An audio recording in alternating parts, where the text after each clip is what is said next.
Bonjour, mes amis. This is Jacques Gaspard. Thank you for visiting my fan page. It's been a few days since we talked, but I wanted to tell you a little about Atchafalaya, Return to Paradise. The first thing I learned that writing an epic tale is a little daunting for me at the moment, mostly because it's my first attempt at it. Hopefully this epic action-adventure novel will also have romantic overtones in more ways than just one. The first is the love of country. Shun, a native Sitamakan princess, after being captured by French marauders and sent to the King of France as a gift 3 years earlier, is stuck in France and wants to return to her rightful place next to her father of the Sitamaka tribe in the Atchafalaya River Basin in South Louisiana.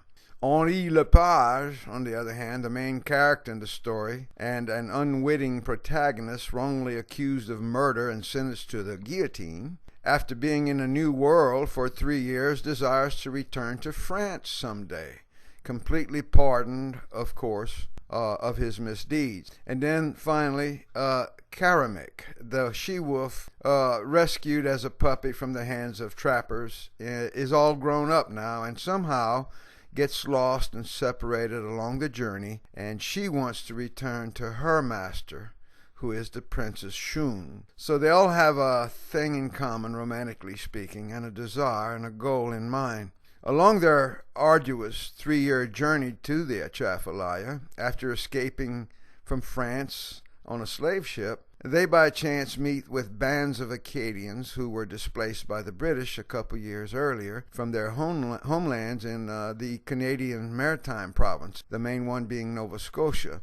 Together they all forge a path to their final destination in South Louisiana, but not without much conflict along the way. And we all know that it is conflict which is the heart of any story, and the impending resolutions. If I must, I will use my artistic license at times, perhaps, to embellish the story just a little for the sake of novelty, but never will I diminish in any way the culture and traditions of groups of people, especially the Sitamaka tribe, from whom I may have a real and distant kinship. I want to keep the story as close to historical fact as possible. As I plot this story, it's important that I remember that in the 18th or the mid-18th century, when slave trade was in full force, there was also a very real danger of the slaves and the colonists not surviving the extreme and harsh winter conditions in North America, a time when nature's fury along the Atlantic seaboard could actually wipe out entire colonies overnight if they were not suitably prepared. The Acadians were the world's masters at farming and reclaiming otherwise worthless land. After all, look at how they transformed the wastelands of Nova Scotia.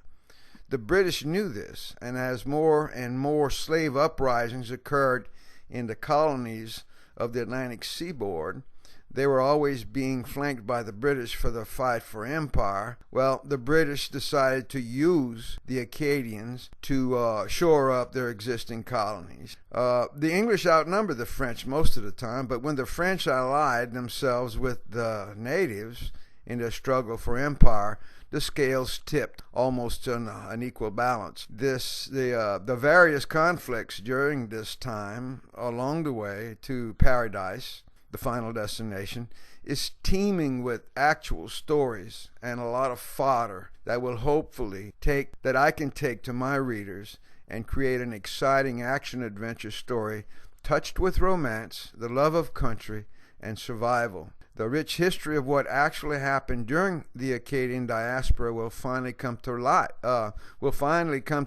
if I have anything to do with it, and will share the truth of what really happened on that infamous day in September in 1755.